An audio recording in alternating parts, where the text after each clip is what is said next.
خبروں کا سلسلہ بڑھاتے ہوئے اوکاڑا سے خبر شامل کرتے چلیں کہ ضلع اوکاڑا میں یتیم بچوں کی کفالت اور تعلیم و تربیت کے لیے پاکستان بیت المال کے زیر انتظام چلنے والا ادارہ دارالحساس بند کر دیا گیا۔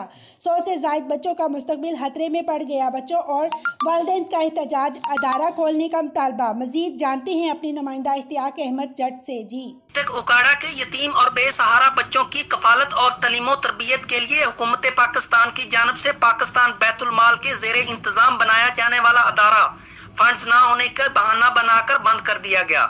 ادارہ میں کفالت حاصل کیے ہوئے 100 سے زائد یتیم اور بے سہارا بچوں کو بے یار و مددگار روانہ کر دیا گیا۔ نہ صرف بچوں کا روشن مستقبل خطرے میں پڑ گیا، تعلیم سمیت دیگر ضروریات زندگی حاصل کرنے کے لیے بچوں کو مزدوری کرنا ہوگی۔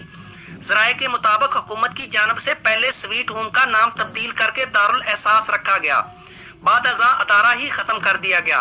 ننھے معصوم بچوں نے احتجاج کرتے ہوئے وزیر اعظم پاکستان عمران خان سے فوری نوٹس لینے اور انہیں بے آسرا نہ کرنے کی اپیل کی ہے۔ Ishtiaq Ahmed Jatt, district reporter, QBN news, Okara.